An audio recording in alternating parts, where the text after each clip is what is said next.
Specializing in property, life, and other lines of insurance products and services. And Kirk Market. Experience a world of choice.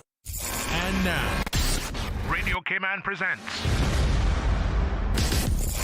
The Buzz, an insightful and fresh take on a variety of issues that impact the local environment. This is where we address the topics that matter.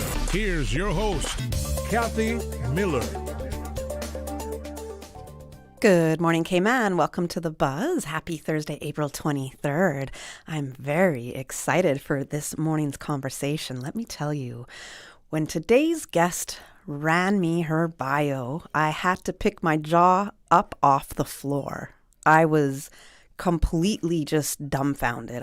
I'm absolutely amazed. And one thing that I absolutely love is meeting absolutely inspirational, amazing women that are doing things that just blow me away in the world. And that's who I'm welcoming today on the show. Today's guest is Lucía Gallardo, an entrepreneur, a global strategist, an MIT innovator under 35, working at the intersection of AI, blockchain, economic systems. She's advised governments around the world, worked with organizations like the United Nations, Hard Rock International, MasterCard. She's lived in 63 cities around the world and is now right here in the Cayman Islands helping shape our digital future. She's also the founder and CEO of Emerge and co-founder of AeraTech, a Cayman-based company rethinking how money moves across borders using AI and blockchain. Lucía is the co-founder of Dona un libro, cambia una mente, a nonprofit producing original children's content to address social challenges and expand opportunity in Central America. She was recently appointed to the NCFC's National Digital Transformation Strategy Task Force as Chair of Digital Assets and Economic Growth. Now, if that's not a lot for you, I don't know what is, because once I got her bio, I sat there and said, Kathy, what are you doing with your life? So very happy to welcome Lucía to The Buzz. We're going to be hearing about her entrepreneurial journey, her work with AI and blockchain, and touch on her role with government's Digital Transformation Task Force. So good morning, Lucía. Welcome to The Buzz. Good morning, and thank you so much for having me. I'm really excited, and that was a very generous intro. That's your life. All I spoke was your life, real facts right there. Your life is so impressive to me. I'm completely blown away by you. I'm sometimes surprised by it too, mostly because I picture myself being 8 and growing up in Honduras and thinking, what is my life going to be like? And I always assumed I was going to be a lawyer. And then my journey was definitely not that. Yeah, at 8. So what was your vision of the future at 8? You said lawyer, but... Yeah, I've always been a little feisty, I think. So so I think the law kind of naturally attracted me. I liked solving problems ever since I was a little girl, and I was always very passionate about humanitarian causes. So obviously Honduras is a country that struggles a lot with, lack of water and income inequality and poverty. And I was always keen to try and solve problems and do a lot of volunteer work. My parents were very encouraging of that. And so I think I was going to go down this path of like nonprofit organizations or diplomacy or law. That was kind of what I had envisioned. And then somehow I ended up in tech. Oh, I love it. You have an amazing story, which we're going to get into. I used to want to be a lawyer as well, so I understand that. And then it's a phase, I think.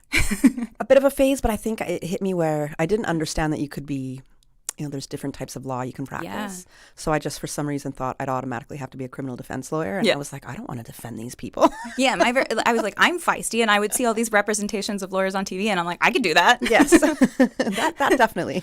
We'll get along in that element for sure. So you told me that I think you've been working in AI since, was it 2014? Yes. Take us back to how you started. Yeah. And in AI then, because most of us are just starting out. I know I started really messing with AI when ChatGPT came out. Yeah. So take us back to your, 2014 and the catalyst moment for you to become an entrepreneur. Sure. So the buzzword of the day at the time was predictive modeling. That was kind of, now we obviously have so many more models and more types of AI, but that at the time was really the one that most people were trying to work on.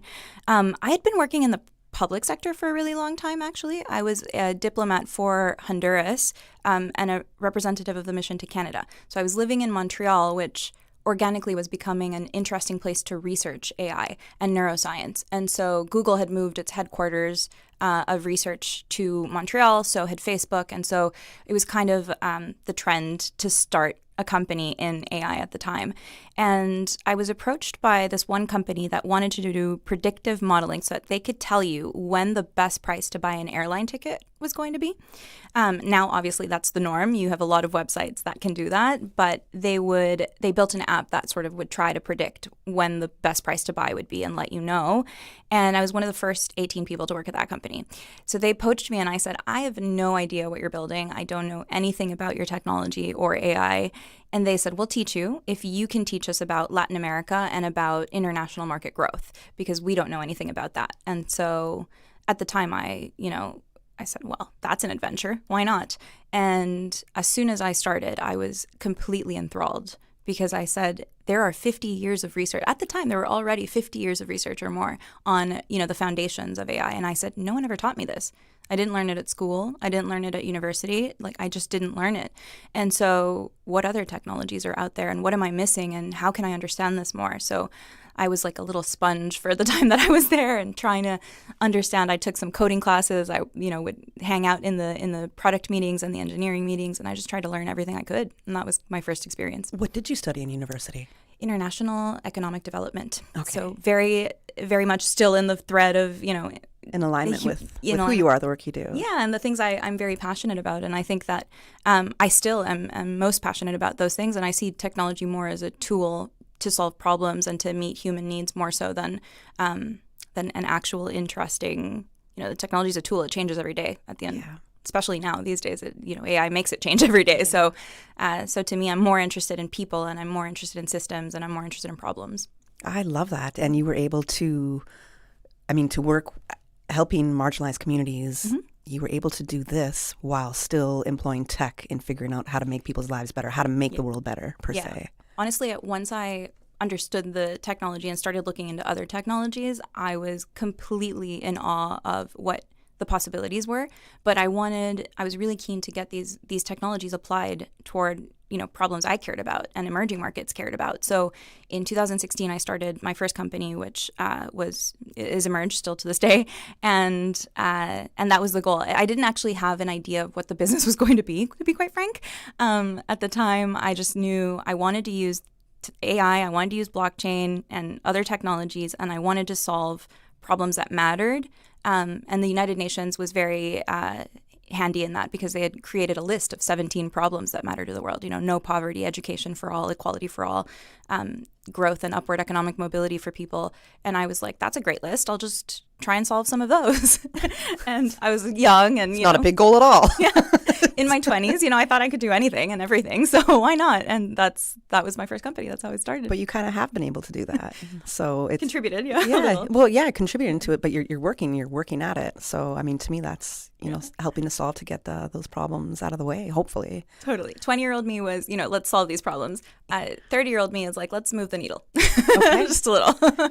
You were kind of future focused per se, mm-hmm. and you saw that future wave of AI and jumped on it from way before a lot of us started.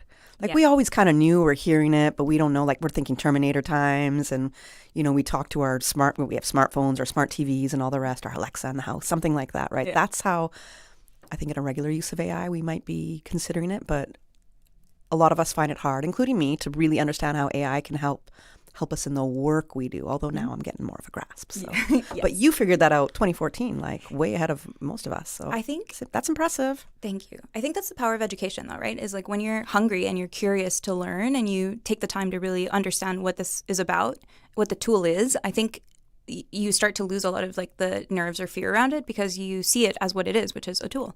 At the end of the day, people use tools. Yeah. So you get to choose how you're going to learn something, how you're going to use it, what kinds of things you want to use it for. And I think that's really fundamentally what we have to get across, I think, to modernize a lot of the sentiment around technology, which is all of this is just being used by humans. So if you're curious about it, please engage with it. Please, play with it and learn about it. And I think that really does away with a lot of the hesitation. I used to think I was bad at math, and then I was like, let me try doing some math. And you know what? I'm actually pretty good at math, it turns out.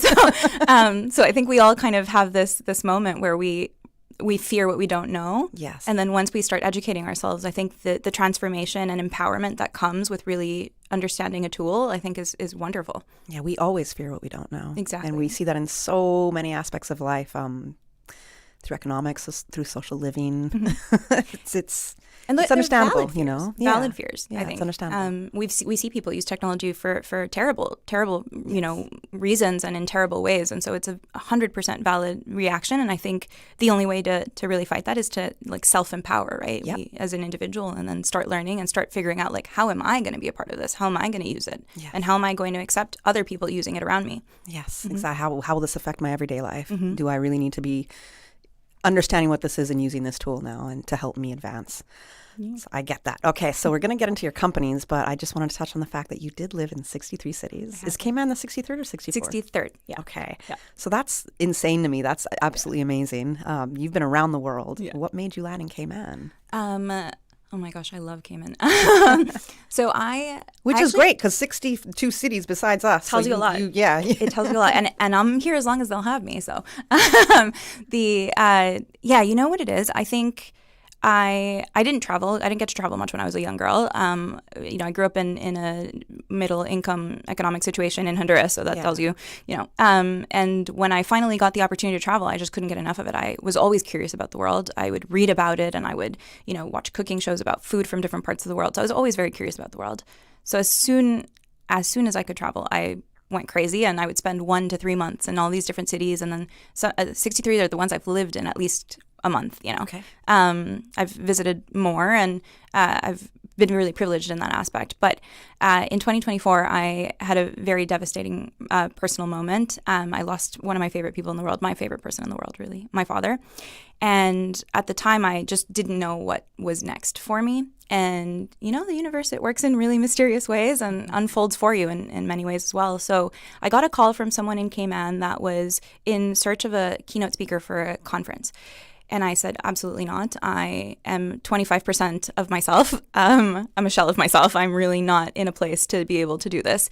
And he said, I will take 25% version of you over anyone else. So get over here. Wow. And that was my first trip here. And I was really, really struck by the people, to be quite frank. I had the opportunity and privilege to spend time with Premier. He was asking such interesting, he was asking so many questions. He's our current premier. Our current premier, yes. Excellent. He's a curious mind himself, and then also was asking all of the questions I wanted to hear from a leader. He was asking, you know, how does technology impact people? What can this do for Caymanians? How do we create upward economic mobility and opportunities for Caymanians? And how does this impact this, you know, kind of population? And how do we make sure we don't leave out this kind of population? And I was like, wow, I want to live in a place where leaders think like that, you know? Mm-hmm. And then I started engaging more with the tech community. I've gotten to know Tech Cayman really, really well. And it's just been a privilege to be surrounded by generosity and kindness. And I think just given the timing of my life and what I needed was community. And I think Cayman's been very generous with that. And so I've found a lot of peace here. So my connection is quite emotional to Cayman because I've just found a lot of like recovery and peace of mind and nervous system regulation. My cortisol levels have dropped. So I think that says something about what one would associate with the word home, no? That's pretty amazing. Mm-hmm. I understand the grief process and you know, the transitions that you go through in life, per se. So I know losing your dad can be devastating. Very, very heavy thing. Mm-hmm. But when you said you were only operating in 25% of you, I completely understand that. But somehow even though the person reached out and said, no, I still want you at 25%, and somehow you still were able to reach inside yourself and be like, okay, all right, let me go and just try this out. You still took the opportunity that was there, which I think is pretty amazing. And now I'm so grateful you're for here. It. Yeah, like I said, the universe unfolds for you. You don't really want to turn down opportunities, and he made it very compelling. He said it's an island; people are nice here. So, what's the worst that could happen? He's like, and if you don't like it, he goes, I'll drive you to the beach, and you can just stay there the rest of the time. And I said, well, how do I refuse that? Yeah, there's definitely a peace you'll get here for sure. But I think there's something to be said there about that kindness, which is to say, you know, I was very honest and said, hey, you know, I'm not myself, and he said, I will still I still want that. I still accept that. I still think it'll be great. There is a generosity and a kindness and a faith to that I think is very empowering. And I think that's a lesson that we can all sort of take, to make sure that we show up for people like that. It's really special. To me, it says that we always try to think we got to be at our best and perfect and ready for whatever that next opportunity might be. But you weren't there. You weren't necessarily feeling your best. Or really ready to take that, you just didn't want to do it right then, but you did. Yeah. So it just shows, we don't always have to be 100% at our best. And when opportunities come, we can still open the door and peek in and see what's there because you never know. So I think that's awesome. Let's talk about your companies, Emerge and is it AeraTech? AeraTech, okay. Yes. Can you describe what each company is about? I know it was in the bio that you sent me, but it's going to be way better coming from you. Sure. So AeraTech really is a company that is addressing a specific problem, and Emerge is more like a blanket company that is kind of to my whim. So that Emerge is the company I started back in 2016, and it kind of works as a lab or a place where organizations or governments or people entrepreneurs can come and look for support in researching a problem or in understanding a particular market or market segment, where they can look at what tech is doing today and how it might be replicable or adaptable to what they're trying to achieve. And then we design the way that technology is going to fit into their organization. So that's more what it does. And that's purposefully vague because, to be quite frank, it's more just like, am I interested in this? Can I actually be valuable to this organization and what they're trying to achieve? Do we have the knowledge or can gain the knowledge of what's required?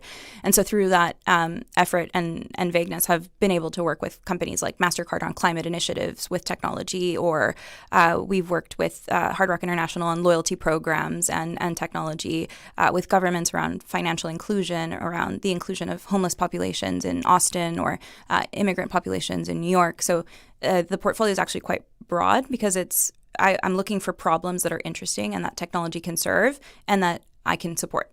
I totally forgot about the commercial break. Oh, yeah. It just was fascinating to me. I got to take a commercial break right now. We'll be back in a minute. Looking for fresh, healthy food that's full of flavor? Then you've got to visit Kirk Market. Our dishes are made with fresh, high-quality ingredients. Enjoy vibrant mixed greens or satisfying pasta salads. Or try one of our delicious grill options like blackened chicken, spicy beef steak, or grilled salmon. Looking for something light and flavorful? We've got sushi rolls and poke bowls prepared daily. And don't forget to explore a hot bar or Billy Fresh salad at the salad bar. Stop by Kirk Market today for breakfast, lunch, or dinner and taste the difference. Eat well, live well with Kirk Market.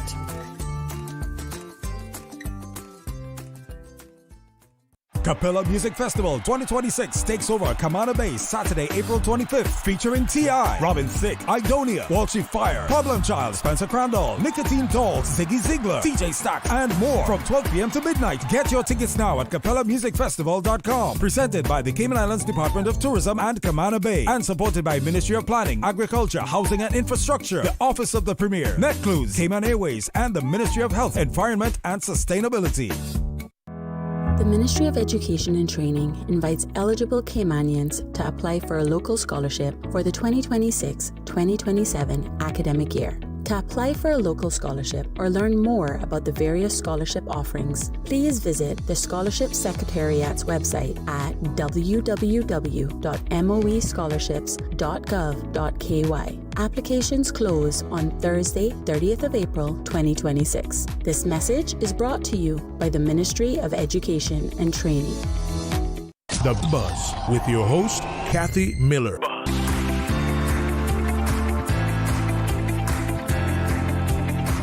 Welcome back to The Buzz. I'm your host, Kathy Miller, and I'm talking with entrepreneur Lucía Gallardo. And she was just, I hope you heard my intro. If you didn't, you're still going to get so much information right now, but she absolutely blows me away. She's a brilliant woman.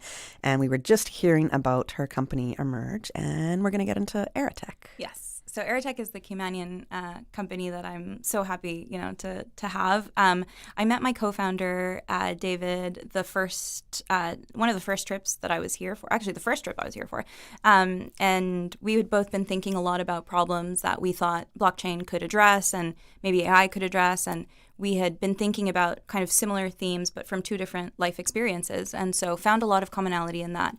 The company is a treasury intelligence tool. It's the driest subject on the planet, most conservative business unit in any organization. But it's really, we're interested in how an organization handles its internal cash flow. So if you have a company, whether it's Pepsi or Flow or whether it's any company really that has entities in different countries, when they send money to themselves in a different country, it gets treated the same as if they were paying anybody else in a different country. It's still the same process of a bank wire. It's still an external tool that they need in order to be able to complete this payment. And that's a lot of risk for a company that's just trying to move its own internal money. So the product is designed to try and help them move it internally instead of externally through some accounting models, and that's kind of the objective is to minimize the risk around moving money internally for organizations. We're a year in, and it's been such a fabulous journey. It's structured under the Tech Cayman zone, and the community's been incredible. The support has been incredible, and I'm just really happy building here. Which is under Cayman Enterprise City, right? No, so two separate agreements. Yeah. Okay. So Tech Cayman is it's organized out of Camana Bay, and it's different. Yes, my bad. All good. They're both fabulous. Honestly, yeah, they are. I've had phenomenal experiences with Cayman Enterprise City. I think it's they're two different offerings. Like different types of companies would go to one or the other depending on what they're trying to achieve and build. And I think it's just a fabulous way to receive entrepreneurs and people looking to build great ideas. Is to be able to give them multiple offerings. Yes, absolutely. Tech Cayman was the right fit for me personally, but I think they're both wonderful. I try to engage with both. I mentor people on both in both ecosystems, and so yeah, it's been a fabulous experience. And I'm very grateful for the support that Tech Cayman has been able to give our company, and I'm really enjoying just being here and building in this kind of environment and with the kind of support that this community is able to offer. Tech has grown a lot in Cayman, or tech companies, right? Yes. And especially with our special economic zone as well. It's very interesting to me, and it's almost kind of flying under the radar. And so I love to have these discussions because I want the community to know, okay, no, there's other industries happening in Cayman and really growing ones. Yeah. So when it comes to tech and how it's growing in Cayman, what do you think makes Cayman so attractive for a tech industry here? And even for people to learn to get into tech here. Yeah, I think that that's going to be a big challenge, and I think the government currently is prioritizing a lot around transformation of education and how we can start including these topics. And I think I remember my first trip, I saw a survey of youth in Cayman had sort of discussed some of their fears of the future, and one of them was that they didn't know if they were prepared for a technological future because it isn't incorporated into their curriculum. Now, this is not unique to Cayman. Obviously, youth all over the world are asking themselves the same question, and so I think anytime you see leadership prioritize, on trying to incorporate technology into the education curriculum, I think that's something we have to support, in cautious ways, but in critical ways as well, because it's becoming an essential part of society today, right? I think building here is attractive for many reasons. I mean, obviously, there are financial reasons that a lot of people might be attracted to. I personally fall under some kind of citizenship loophole, so that's not really the reason I'm here. But I know that there's financial incentives. There's also, I think, community incentives and geopolitical and geolocation incentives. Right, you're adjacent to the U.S. but not quite in the U.S. and there's a lot of stability that is offered in this market over a lot of the volatility that's happening in other markets, including the United States today. Right, I think there's also an excitement about this community feeling a little bit small enough that it's intimate and you can make good connections and you can network and you can sort of meet people that are maybe along the same stage as you are, and there's a camaraderie that can be born from that. That's really exciting and that feels supportive and empowering as well. And I think it's just an access thing. You're in a location that's really central to large airport hubs that you can take you to Latin America, at the same distance that it can take you to North America, and you can find a direct flight to Europe, almost direct flight to Europe. And so I think there's an ease of the location, there's an ease of the population and the community. There's an opportunity to meet people that are along the same journey or at different parts of the journey. There's a lot of successful people that are here that you can learn from if you take the time to listen or receive mentorship from them.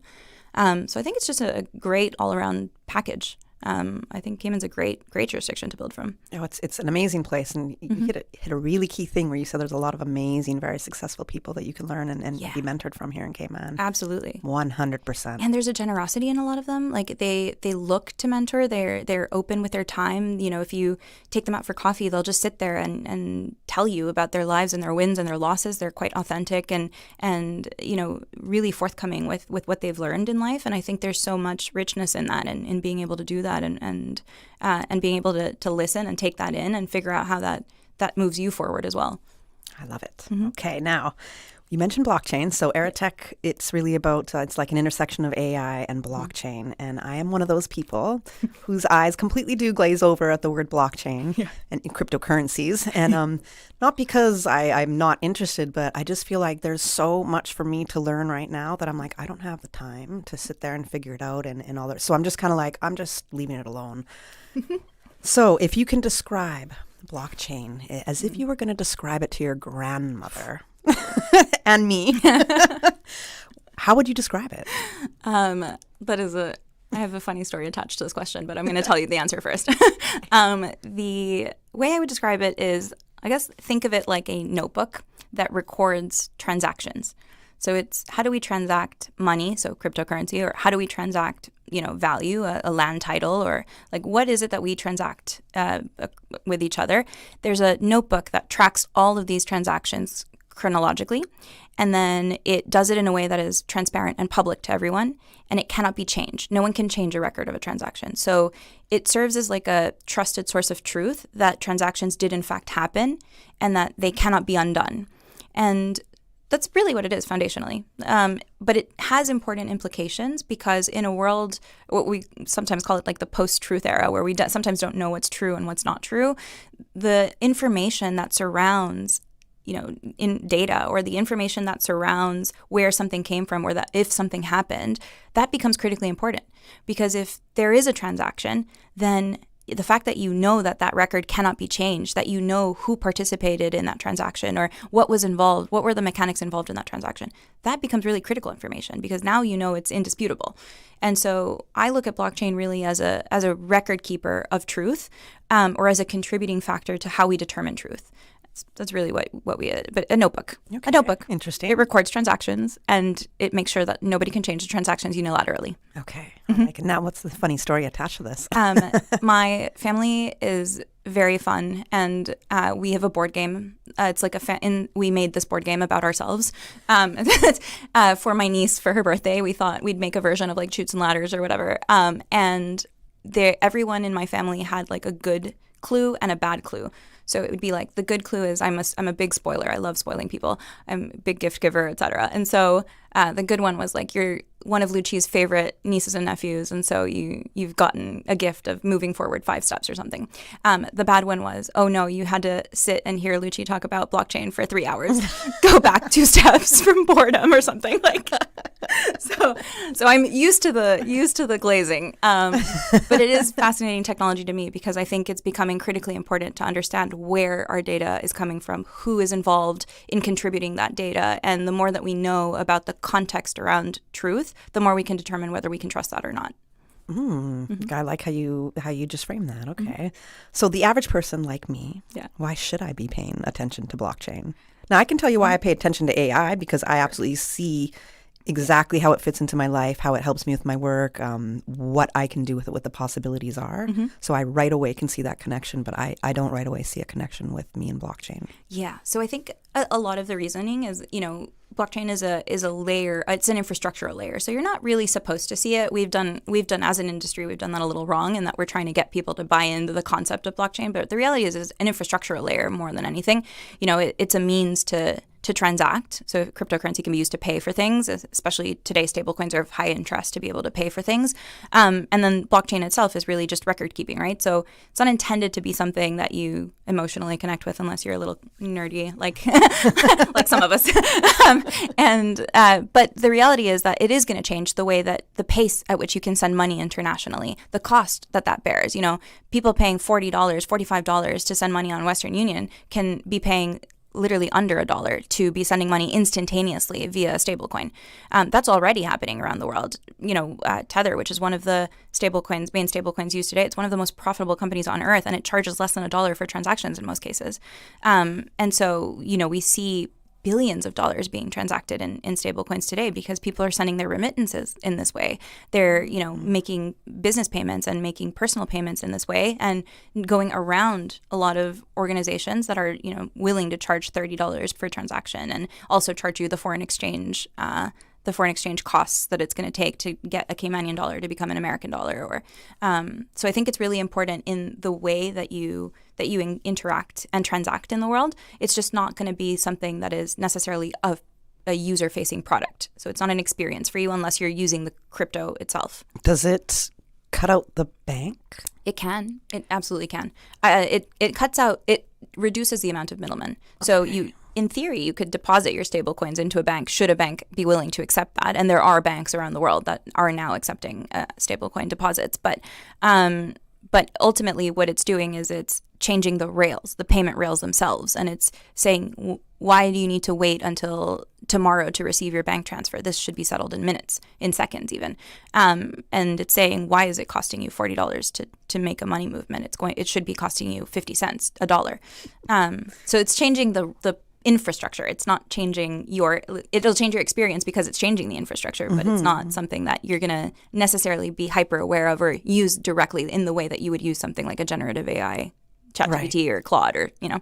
It's just interesting because I asked that question, does it eliminate banks? Because myself, I've gone through a terrible experience with my bank. I'm not going to call their name out.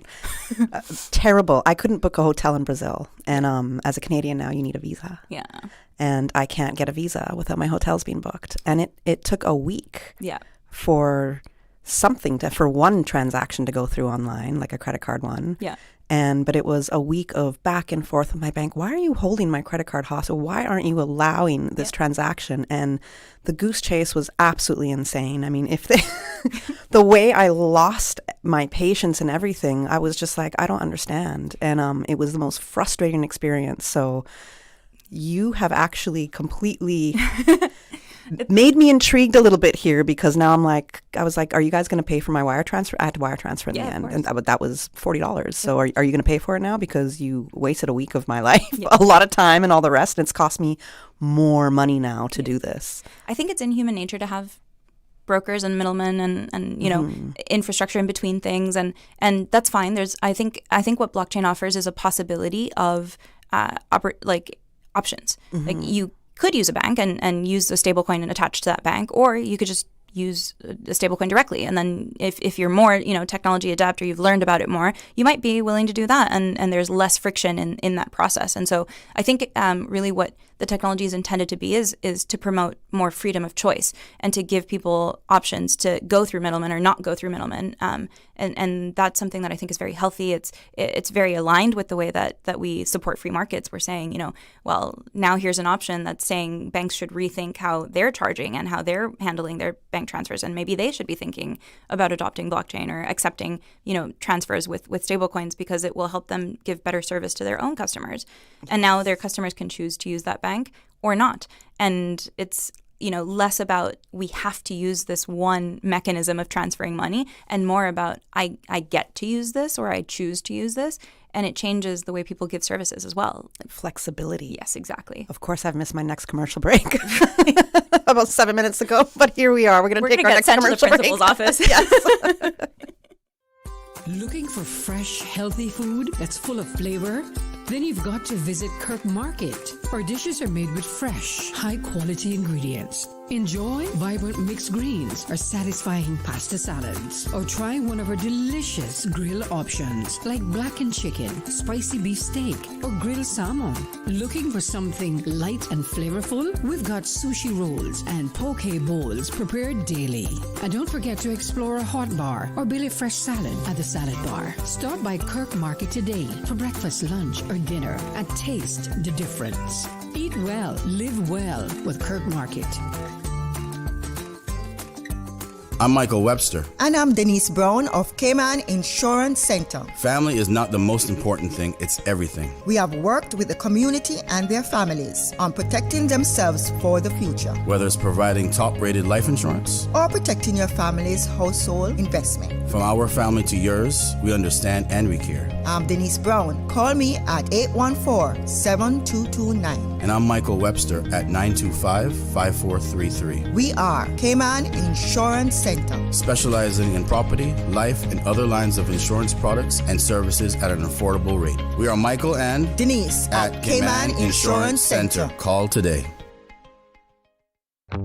This April 25th, join Triple C School for a night of joy, celebration, and giving back. It's the Faith to Soar at 84 Celebration Gala at the Family Life Center on Academy Way, Georgetown. Seating starts at 6:30 p.m., so arrive early. Enjoy a delicious Cayman-style menu with fish, turtle, conch, chicken, and Cayman-style beef, plus all the trimmings. Be ready for amazing performances by the UCCA Performing Arts Ensembles, Triple C Band, and Choir. And don't miss your chance at spot prices. Tickets are just $100, smart casual attire, and all proceeds go towards the Triple C Scholarship Fund. Come celebrate 84 years of faith, community, and excellence, because together we soar.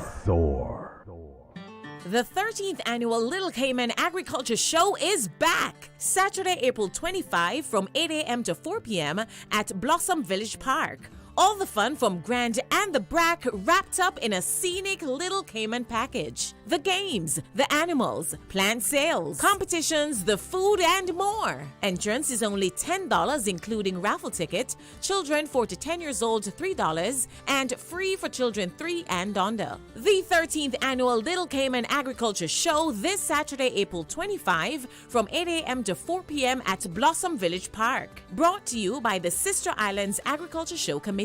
See you there. The Buzz with your host, Kathy Miller.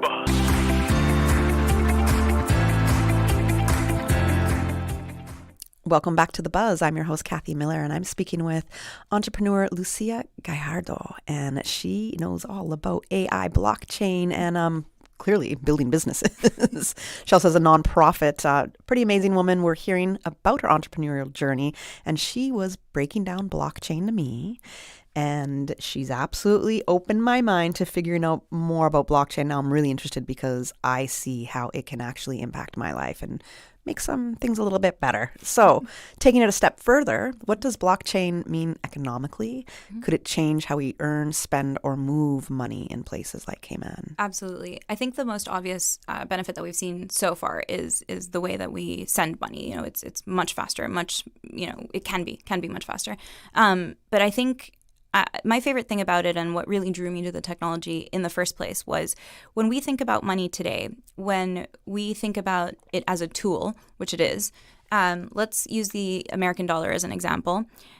We expect a lot out of that American dollar. We earn in it. And so because we earn in it, we want to make sure that inflation doesn't grow too much, so that what we earn isn't all gone to food costs, to housing costs, and then we want to save money, and so we do want that dollar to grow. And then we also, when we buy, a bottle of water, we want to make sure that the price is stable enough that today the price of the water bottle stays the same as maybe it was yesterday, or it will be tomorrow. We want to make sure that we're not underpaying or overpaying, because if we're underpaying, businesses are hurt. If we're overpaying, we're hurt. And so that's a lot of expectations for a single tool. And I think what makes blockchain particularly compelling is that it is saying, actually, we can use different tools for all of these different reasons, so that there are no conflicts of interest between saving money, earning money, and paying for things in our day-to-day lives. If you want to pay for something in your day-to-day life, use a stablecoin. That will always be the same price. Day-to-day, it's pegged to something. So it will be a consistent price, and you can trust that. If you want an inflationary thing so that you can save money and watch it grow, then you would look to something maybe more like Bitcoin, because it's historically the best performing financial asset of all time, all history. It's outperformed every single asset in history. And so this is, what we're looking at. We're saying use different tools for the right reasons. And that is a really economically empowering tool, like technology, to be quite frank. So it will make payments faster. It allows you to earn money from different sources, and it allows your income to earn income like more passively.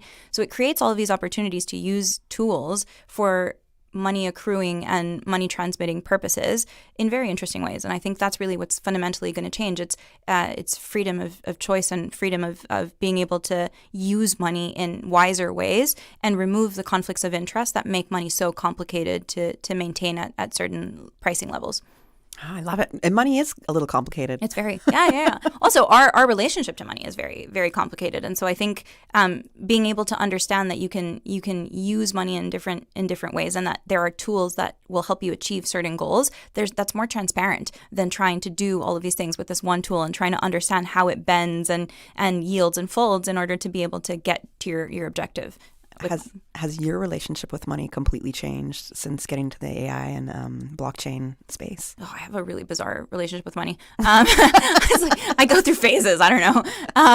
I think I'm like I don't know. I grew up with like a lot of financial illiteracy. I didn't really get that in my education curriculum. You did get it, or I did not. You did not. I did not. Most of us did not. Yeah, where I think I was most of my life I was pretty financially illiterate, and I think it took a concerted effort to like educate myself on how to be a little bit wiser and what kinds of debt was okay, what kinds of debt was not okay, like what like how to use it, how to save it, and I'm a work in progress on this one. Like I think money is something you always have to learn about, and it's a never-ending journey. I view it now in different ways, certainly after getting kind of swept into the blockchain space. I view it as an opportunity. I view it as an intergenerational asset. I view it as a means to an end to, invest in the problems that I care about solving. That's more my relationship with money. Now it's become much more of a means to an end rather than the end. Okay, I like that. And we got to go to the 9 a.m. headline news. So we'll be back in a couple minutes to all our listeners. Lucia will stay with me till the end of the show. So I'm very happy to say that, because we were just going to do a 45-minute interview. But I'm like, no, we have way too much to share. And we're barely touching the meat of this conversation. All right. So 9 a.m. headline news. We'll be back in a couple minutes. From Radio Cayman's newsroom, this is Headlines. Local, regional, international news. The headline news is brought to you by Kirk Market and Health Services Authority. The Department of Agriculture's spray team is set to tackle the recent increase in spiral whitefly reports using a district-by-district approach. This will start this week in Boddentown, followed by Georgetown. Each district is being treated for about 2 weeks. For more information, visit doa.gov.ky. In international news, FIFA says it has no plans to replace Iran with Italy at the Summer World Cup, according to sources, after the switch was proposed by U.S. President Donald Trump's special envoy. There has been ongoing uncertainty over Iran's participation in the tournament because of the war with U.S. and Israel. A special envoy told the Financial Times, quote, "I confirm I have suggested to Trump and Infantino that Italy replace Iran at the World Cup." FIFA did not comment officially on this suggestion, but highlighted a statement made by FIFA's president last week saying, quote, "The Iranian team is coming for sure." And U.S. Navy Secretary John Phelan is leaving the Trump administration. His departure will be, quote, "effective immediately," according to a Pentagon spokesperson. The Navy's undersecretary will serve on an acting basis in the role, which is largely administrative. Phelan is the latest high-ranking military leader to leave the administration in recent months. His departure comes amid the U.S.-Israel war with Iran and the continued U.S. blockade of the Strait of Hormuz. The Navy has not provided a reason. His exit came after tension within the American leadership over issues surrounding shipbuilding, according to unconfirmed reports in the U.S. media. Those are your headlines. I'm Karsley Fuller. Radio Cayman. More news available at www.radiocayman.gov.ky. Check out our social media pages: Facebook, YouTube, X, formerly Twitter, Radio Cayman Headline News.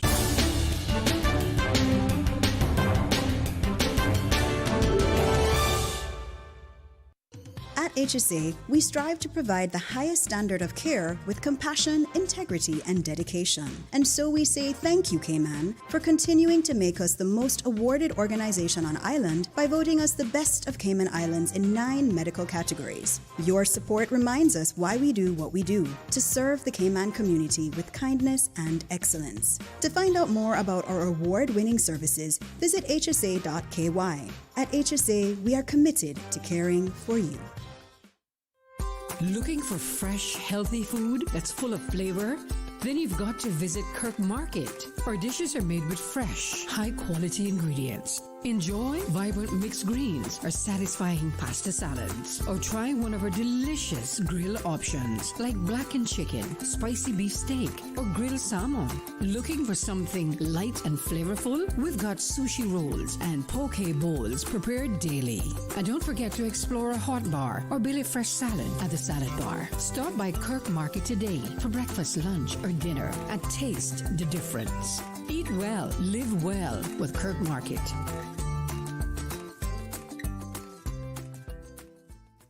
The Buzz with your host, Kathy Miller.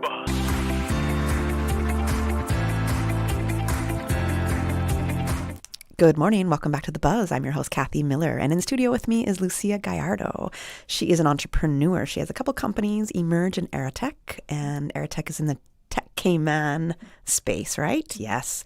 She also has a non-profit, and she's also working with government's digital transformation task force. We're going to hear about that a little bit later, but we were talking about blockchain, and she gave us a lot of great information on blockchain. And now we're going to move to AI, because a lot of what Lucia's work does is it intersects AI and blockchain. So we're turning to AI now. And as mentioned, I'm very comfortable with AI. So my eyes don't glaze over there at all. It's a subject that I love to bring up on the show, and I have quite a few times in at least the past year and a half. So I look at AI as a collaborative tool. I don't look at it as a threat or a competition per se, but a collaborative tool. So for some people, though, AI can be intimidating, overwhelming, unwelcome. What do we say to people like that? What are the misconceptions there? Yeah. Valid. It's a fast technology and it's a new technology. So, well, new-ish. So I think it's natural to have uncertainty and fear around that. And the pace is just really, it's disturbing even to people that are in it. Like it's just, we have to keep up with the news. And but I think, one of the important elements is that I kind of keep coming back to is that technology is a tool, right? People use technology. So ultimately what we can say is, and this fear of, will AI overtake? Will it take my job? Will it take this? It's actually like AI won't do it, but people using AI will. And so at the end of the day, remembering that first half of the sentence, that it's people using AI that ultimately have a lot of job security, that empowers you to understand that like you have a role in this. You can choose to educate yourself on it. You can choose to read about it. You can choose to play with it. It's there's a couple of free tools out there that you can absolutely explore. And I think that that's something that is really helpful, because the more that we know about something, I think the less fearful it becomes. And the fun thing about AI too is like you can ask it to teach you about itself. So it's a really fun journey to just kind of have it build you, a curriculum of how to, I only have 15 minutes a day to learn about AI. Can you build me a curriculum of, 15 minutes a day? And it can do that for you. And so I think the truth is going to be that there are valid reasons to be afraid of new technologies, because the people that use these technologies have agency in how it's going to be used. But you are one of those people. So I think that's really the only message we have to push, I think. I love two things that you said. It's the people using AI that might take over your current job, not AI itself. That was what was the second one? This is what happens with my brain these days. Anyways, so we'll just stick with the first one. Yeah, sure. I remember the second point there. I just think it's a very important point, which means you can upskill. Oh, when you were saying you can tell the AI to teach you about itself. Yeah. So if you have no idea and you're saying, hey, I have no idea, I'm a complete beginner, but this is what I do in my life. This is my daily life and structure. Teach me about AI and maybe how AI can be used in my life. Yeah. That's a great way to start. It's like a really fun consequence of engaging with AI regularly is like it builds self-awareness too, because if you want it to teach you, it's also like, how do you learn? How do you like to learn? I love to read. I also love listening to things. And so, I can say, I really like to read. I have 20 minutes a day to read. Can you send me, things to read that will teach me about AI? Or you can say, I don't really know anything yet, and I like watching videos. Can you direct me to videos, or can you make videos for me to explain AI and make them all under 3 minutes, because that's my attention span today, thanks to TikTok. So I think you can also, it's such an interesting process of discovery, because you're learning about the tool, but in the process you can also learn a lot about yourself and how you learn and how you want to go about this journey, and then you can teach it to teach you, and that's actually quite fascinating. And I think that's a really powerful lesson in education as well, right? Which is we are living in an era where we can customize things and we can teach people in a way that is suited. One of the things I wanted to talk about later, but I was definitely going to find a way to weave it in, is this idea of the difference between everyone and each one, right? So in the way that we solve problems, usually you have a lot of people that try to solve problems for everyone. So education is designed for everyone. The problem with that is that humans are all very different and brains work very differently. And so, what works in a teaching method for some kids doesn't work in a teaching method for other kids. And memorization works well for some kids and it doesn't work well for other kids. And so the testing process is difficult for some kids and not. And we've kind of created this system where it doesn't work, you kind of feel like you're less than, or you develop insecurities around, how competent you are because you can't get an A because the test is structured for a specific type of mainstream version of what we think the brain is. And so what I love about this new era and what AI can present to educators is this understanding that once we understand how students learn, we can teach them in a way that is actually effective for them. And that is really powerful. And when we solve problems in a way that is actually thinking about each person instead of thinking about the every person, we end up seeing people for who they are. And I think there's something really empowering about how we shape minds with that mindset. Looking at them as an individual person and then finding a way to adapt the curriculum to meet that person where they're at and empower them to feel competent in the way that their brain works. Oh, I love it. You said so many great things right there. Thanks. I love it. Now, is there a wide generational difference in how we use or perceive AI? Yeah. Yes, totally. But what's interesting too is trends lately are kind of messing with that. What I've found is, yes, we definitely have a big gap in, I still have to occasionally help people turn a Word document into a PDF, right? So there is a curve of use of technology, that there's a big gap in how people use technology and what level or state of technology they're at, what they're comfortable with. I think obviously the younger you get, the more ingrained these tools already are in your behavior, so you're much more adept at using them. Watching my 3-year-old niece pick videos through YouTube, it's mind-blowing to me because, my mom can do it, but my mom struggles more than my 3-year-old niece sometimes and with certain types of technology. She's better at others, And so what's interesting is there's definitely a way that we experience technology and how familiar and how early we are familiar with it.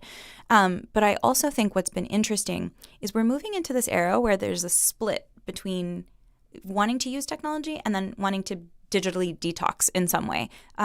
So as an example, we're using all of these fitness monitors. We wear an Aura Ring or an Apple Watch or a Fitbit or a Whoop or whatever. Yep. And we're getting all this data about our exercise and our bodies. And then when we want to feel good about our wellness, we go and we get into a sauna without technology, or we go into nature for a hike and we completely divorce ourselves from technology. And I think what's interesting is where I would have seen that more common in older generations, we're now seeing that actually flourish a lot in younger generations.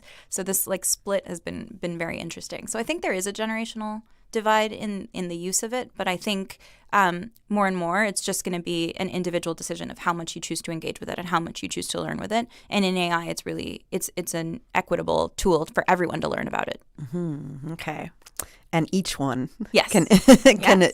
individualize their learning. Exactly. Yes. See, you taught me there with everyone and each one. Yes. I've been listening. Yeah, So I appreciate that. A lot of our listeners, especially in the kind of core age range of 45 to 65, they're curious, but they're also cautious when it comes to AI. So we did mention there's that fear around job loss and misinformation or loss of control. And, we did say those fears are valid, right? Mm-hmm. But as someone who does build AI-driven models, where do you see the line between AI being helpful, a helpful assistant, and something that we should be cautious of? I don't think there's a line. I think we have to be cautious about it. Okay. The reality is there's a couple of reasons why. I think, again, it comes back to people. People build systems, people build technology, people use technology, and at the end of the day, that's what changes societies, right? It's that we determine how societies change. And the technology is there to serve that purpose once we've defined it. And so I think that the patterns of humanity show us that we always have to be cautious about who has power, who has decision making, who's using their voice, who's allowed to use their voice, who gets to determine what is true and what is not true. All of these questions have not changed. And I think they're never going to change. The technology will just continue to amplify or determine how that power is shaped. And so at the end of the day, I think we have to approach all innovation with this level of caution, right? Because ultimately, what we're cautious is not the tool. What we're cautious about is the people driving that tool. So I think we have to preserve that skeptic. Like I'm AI's biggest fan and its biggest critic and its biggest skeptic. I think we have to be all of those things at the same time. It's absolutely critical. And I also think that we have to start prioritizing a lot of our own action and responsibility in exercising our critical judgment. What is true? What is the context of what it means for something to be true? We get our news and we say, well, where did that come from? Like, who shaped that? There's a medical study that's out. Well, how is that validated? And that's why I'm so passionate about blockchain, right? Is because you have this data for a lot of things. Like you can actually start collecting this data. But I think that's the reality is we have to be supremely cautious. That does not mean we have to hinder or hold back innovation. I think there's, one of the recent Nobel Prizes that was awarded was solving a problem we've been trying to solve since the 1960s, which is the protein folding problem. And so we didn't understand how life was even possible because the possibilities of protein folding in precisely the right way for life to exist is like something like 10 to the 47th power. So the number of possibilities are massive. It would take years and years and years, thousands of years to be able to figure out the right protein mix. And somehow life just does it. And so this was never understood. And then most recently, MIT researchers they built an AI model to look at evolution over time and try to find patterns in protein folding. And so finally, after many decades of trying, we now understand how proteins fold. And the possibilities with that are phenomenal because it means that we understand things that we can then use to cure diseases. So there's wonderful ways that technology can be used. But of course, that actually begets us building the right models and finding the right, feeding it the right data, training it in the right way, making sure that we're not giving it biases or giving it power dynamics that we don't want to be replicated, and that we don't entirely rely on technology to the point where we forget to stop living in the present and living in the physical world, right? So I think there's tons of caution to be exercised, but thinking of it as a tool, as a means to an end, as a way to solve problems, I think that's probably the way that I would advocate for people to think about it. I like it. And you also, at the very beginning of your answer here, you had talked about critical thinking. Yes. And I almost feel like the world is losing this skill a bit. And that, on the flip side of everything, a lot of people think that, man, if you get too attached to AI, ChatGPT or Gemini or Claude or anything like that for research, then maybe you're going to lose your ability to think. Nobody's going to be able to think for themselves anymore. They're just going to rely on these tools. Yeah. Again, I think that's a fair worry, but then the question is like, well, that's a stagnant approach, right? Because you can also just ask it to analyze itself. You can say, well, how did you come to this conclusion? What are you including in this conclusion? Actually, my AI models are all trained that way. So, to the point where if you ask it to give it feedback on me, it will always tell you that I go too deep into trying to find the holes in my arguments, and it's like a whole. But I was raised that way, right? So when I was my friends, if they're still tuning in, they're gonna laugh at this because they've heard this 1,000 times. But when I was 16, I told my parents I didn't want to be religious anymore, and they were worried that I was just kind of following a trend or whatever, and so they said, okay. Write us a paper explaining why, and if it's well researched and well positioned, we'll respect that. And I wrote a 12-page paper, and I submitted it to my parents, explaining my decision. It was well researched, and then they said, "Okay, thank you." A 12-page paper. It was a 12-page paper. Wow. But I think that goes to show like there's agency in that. So if you're saying I'm going to ask a question to an AI, then you can also say, walk me through how you came to that conclusion. Where did you get this statistic? Where, like, what research underpins your decision? And if you teach it that that's the way you like answers to be given to you, it will just learn that. And then the next time you ask it a question, it will give you the reasoning because it's made to please you. And this is such an important thing to keep in mind is at the end of the day, who is this technology made by? It's made by private companies. Private companies want to sell you things. So they're designing AI to please you. It wants to answer your questions. It wants to do it in a way that makes you feel good so that you continue to buy the subscription, so that you continue to use the tool. Yeah. And so because of that dynamic, then you have to understand that you get to question it too. You can say, well, I don't like that. This is how I prefer my information to be given to me.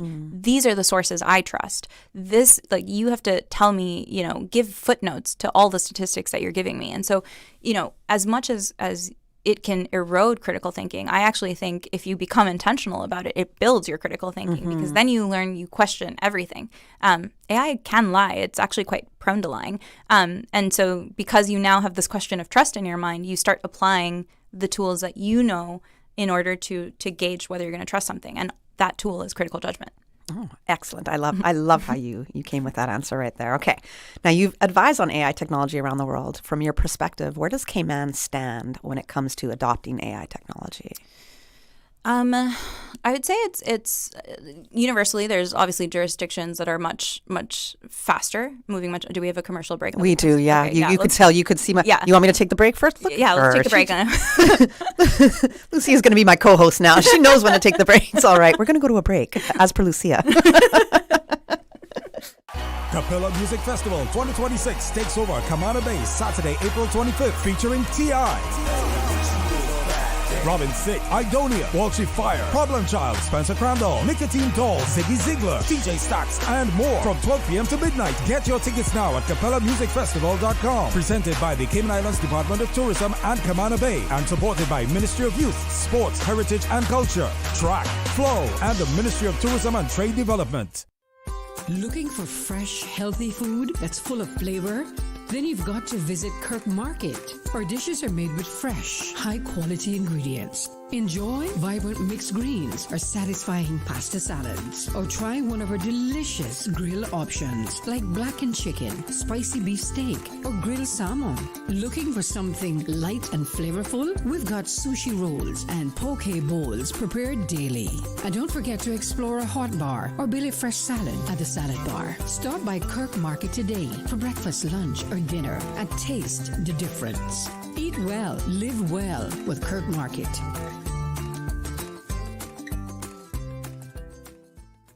The BCG vaccine protects against tuberculosis, a bacterial disease that affects the lungs and spreads through the air. Under the updated National Immunization Schedule, the BCG vaccine will now be offered only to individuals at higher risk of exposure because the risk of tuberculosis in Cayman Islands remains low. Vaccines help the immune system prepare to fight infection before serious illness develops, helping reduce the spread of disease in the community. Ask your healthcare provider about the updated schedule today. This message is brought to you by the Ministry of Health, Environment and Sustainability and the Public Health Department.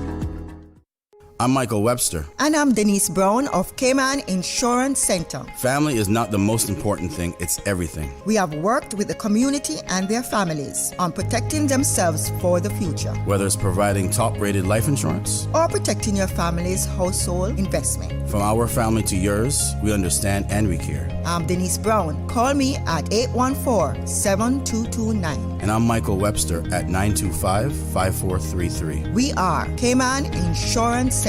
Specializing in property, life, and other lines of insurance products and services at an affordable rate. We are Michael and Denise at Cayman Insurance Center. Call today. The Buzz with your host, Kathy Miller.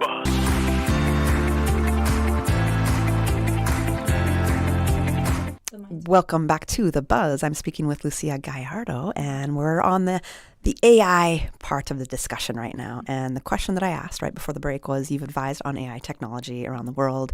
From your perspective, where does Cayman stand when it comes to adopting AI technology? Yeah, I mean, there's certainly jurisdictions moving faster. There's jurisdictions moving slower. So I think it's in a really healthy place. I think from everyone I've spoken to here, there is a healthy mindset of this balance between caution and interest. And I think there's intention in figuring out like what are the positive ways that this can impact society and how do we get that ingrained into the country vision. I have a lot of respect for that, and I think that's like a natural fit for the way that Cayman has operated. Like it even looking at digital asset regulation, like Cayman has phenomenally precedent-setting regulation around tokenized assets and funds, and but it's also still cautious. It's still strict. It's still looking to make sure that there are guidelines and protections in place. So I think it's in a really healthy place and navigating that line really intentionally. And I'm very excited about that vision forward. Right. Now, you said your work focuses on responsible use of technology and not the hype. Mm-hmm. So where do you think the hype around AI could be misleading people right now? Yeah, I think a lot around the fears, right, is like sources of truth around displacement of labor. All of those things are very valid and possibilities, but there's also the juxtaposition of new jobs are being created, new ways to educate and train people, new ways to understand how to be an entrepreneur. Like you can co-work an entrepreneurial venture with AI, and the pace at which companies can be built today is much faster, much cheaper. You don't need a giant team. You can be a self-motivated entrepreneur that builds something that creates passive income. So I think there's a lot of empowerment. But I think in the responsible use, we have to be really intentional about making sure we understand the boundaries of the tool, that we understand what protections need to be in place, and that we understand what biases inform the decision-making in a lot of these algorithmic models. And we have to understand the incentives and alignment of the organizations that are providing these tools. I think that's also really important to managing the responsibility of using AI and adopting AI in a country.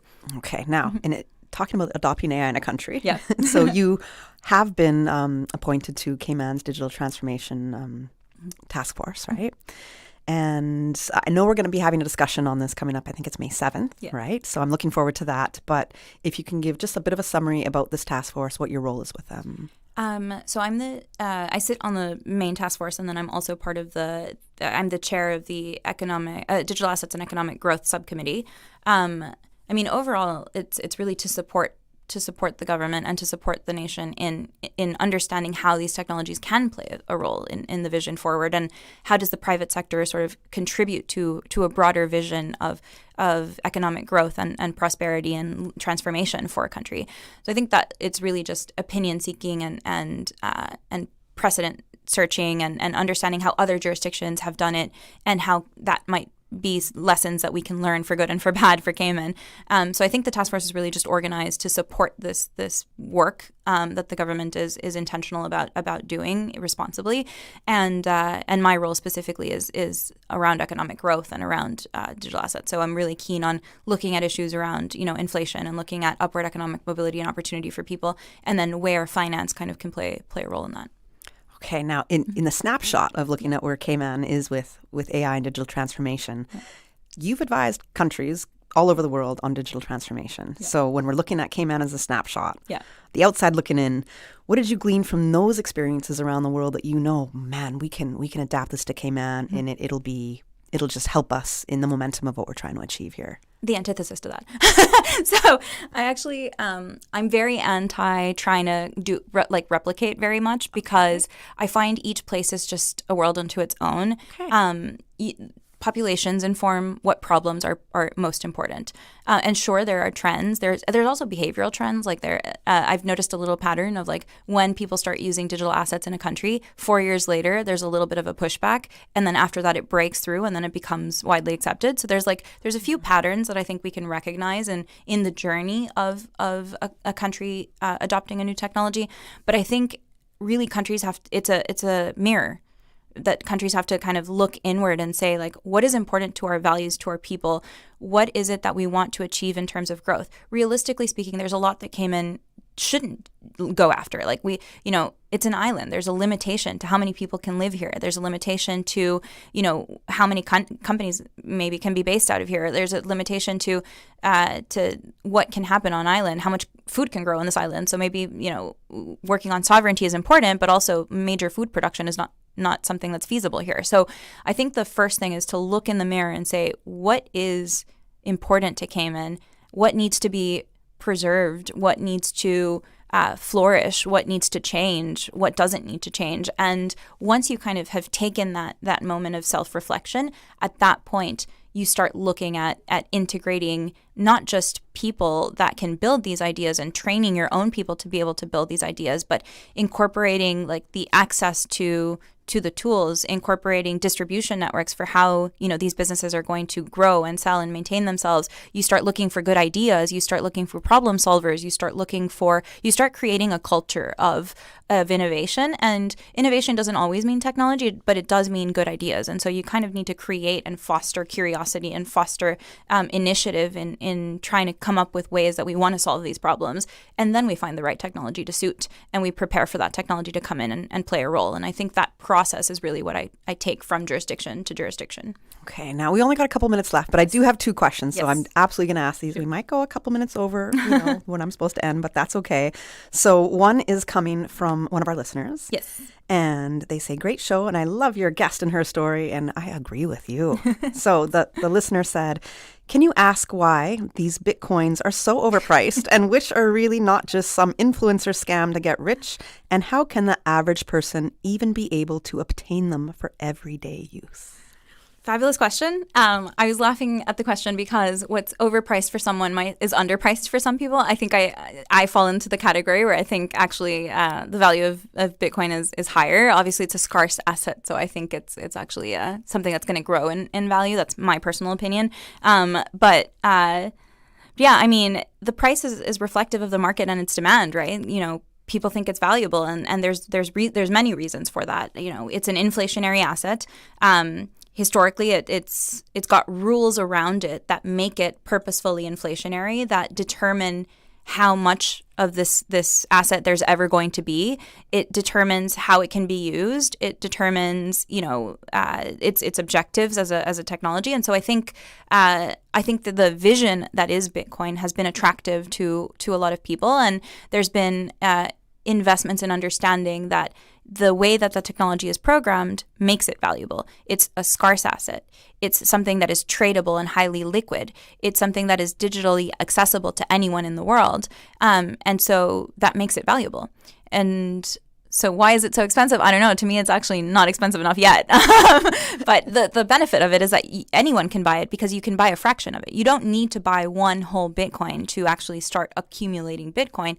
You can buy 0.0000009 times over at one. I didn't know that. Yeah, you can buy fractions of a Bitcoin. And that's what makes it wonderful. Like when I first, we were talking about when I first, bought Bitcoin, the price was $17. Yeah, so I'm... And it's what now? It's a lot. I haven't checked the price today. Just under 100,000 maybe? Just under 100,000. But it was $17, and I was a young immigrant. Like I couldn't afford. I was like, what is this? Let me buy, $10 worth. Then I bought another $10 the next day. And then the next week I bought, $100. And then so you can buy as much or as little of it as you want that you feel comfortable with to just start to get understanding the technology and how to use it and how to access it. And you can just hold it. I mean, that's the dream, right? Is you just hold it and watch it grow. But ultimately, it is accessible to everyone in the world. How to get started? I mean, there's a lot of tools. There's a couple of places, but I think today the fastest way to learn is to just tell a ChatGPT or a Claude that you're a beginner and tell them where you live. So in Cayman Islands, how can I access this? There's a few wallets that are out there that do serve the population here. And then start with something tiny and just see how comfortable you are, how it makes you feel, and go from there. I love that. I love that answer. Listener, if you heard that, you and I can start that journey together. It would be a brand new one for me as well. So I get it. Reach out on LinkedIn and I'll send you a couple of steps. Okay, wonderful. I got her number, so I'm just going to contact her directly now. Let's not broadcast that one. So no, I won't do that. The final question, which, it's not in the questions that I had here, but it's coming from what we spoke about a little earlier on a break. And I think you told me you were around 26 when you walked into the United Nations building, being like, what am I doing here? Like unbelievable to what you were doing right then and there in work and what you were about to accomplish. Yeah. And so my question to you is, how did you feel that yes, you at 26, that yes, you do deserve a seat at the table at this United Nations meeting that you went for? Yeah, I think that was a really mind-blowing experience because I, at the time, was working on digital identity-related projects, mostly for refugees and for people that lack access to this kind of documentation. And for me, it was less about, I mean, obviously the tool of digital identity is critical. It's one of the most critical pieces of technology that every person needs to have and has a right to and needs to have access to. And it guarantees your rights and your citizenship and all of the rights and responsibilities that are accompanying that. And refugees unfortunately go through a big loss when they don't have access to this. And more so than that, I also wanted it to be a process with dignity. That was, to me, was really important. And so I remember I was invited to come do a meeting for one of the projects that I was working on at UNICEF, and I was so nervous, and I wrote a letter to myself that evening. And I started out thinking it was going to be a letter about hyping myself up and saying, like, you can do this, you are a capable person, like, talk to yourself and give yourself some confidence.